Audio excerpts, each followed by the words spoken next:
Monsieur le ministre, mesdames et messieurs les rapporteurs, mes chers collègues.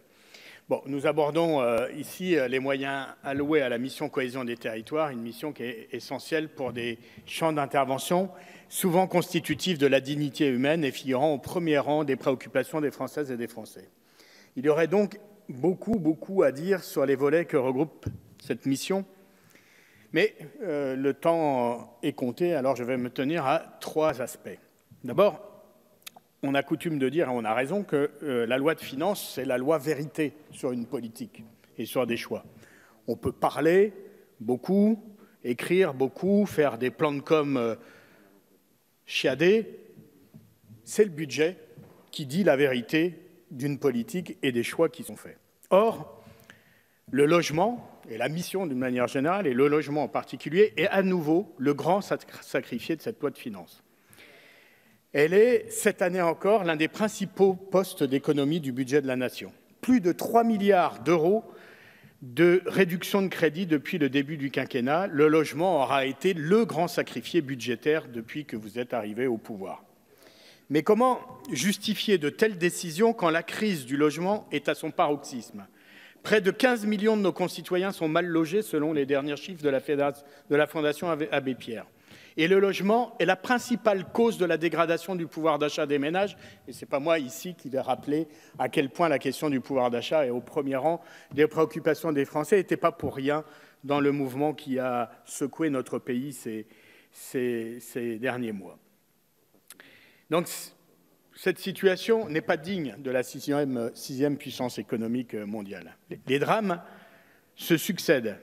Et vos annonces régulières concernant ici la politique de la ville ou la lutte contre l'habitat indigne seront malheureusement, et quelle qu'en soit la sincérité du propos, des paroles vaines tant qu'elles ne se traduiront pas par des choix budgétaires qui diront une politique véritablement volontariste.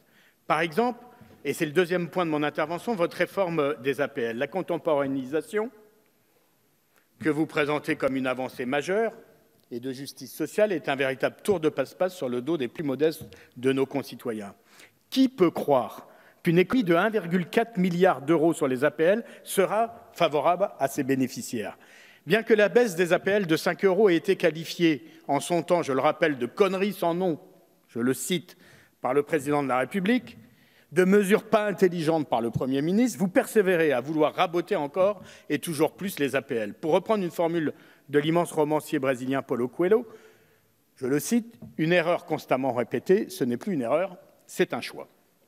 Votre choix est donc clair.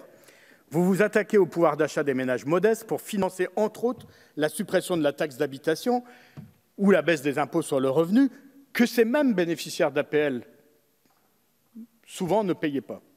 C'est quand même une drôle de façon de concevoir la solidarité nationale. Les APL sont vitales aux 6,5 millions de ménages qui en bénéficient. Elles sont la condition pour se loger dignement, de véritables amortisseurs à l'augmentation des loyers et du coût de la vie. Elles sont un outil de lutte contre la pauvreté qui, vous le savez, et ça nous a été rappelé ces derniers jours, ne cesse d'augmenter dans notre pays. Alors, vous nous direz que votre réforme permettra de répondre aux accidents de la vie, mais vous le savez mieux que quiconque, les événements imprévus sont déjà pris en compte dans le système actuel. Perte d'emploi, arrivée d'un enfant, départ à la retraite, divorce, une réactualisation des allocations est possible le mois suivant la déclaration faite à la CAF. La vérité est plus prosaïque, c'est celle révélée dans une étude de la Caisse nationale des allocations familiales cet été. 1,2 million de personnes perdront en moyenne 1 000 € par an de ressources et 600 000 se verront couper leurs allocations. Se loger dignement coûtera donc encore plus cher pour les plus pauvres de notre pays, dont on sait qu'ils sont trop souvent la proie des marchands de sommeil. Et c'est le troisième point de mon intervention. Un an jour pour jour, après le drame de la rue d'Aubagne, la lutte contre l'habitat indigne est une impérieuse nécessité. Nous pouvons certes nous féliciter que nous ayons travaillé ensemble, que certaines dispositions de la loi Elan aient contribué à fournir des outils.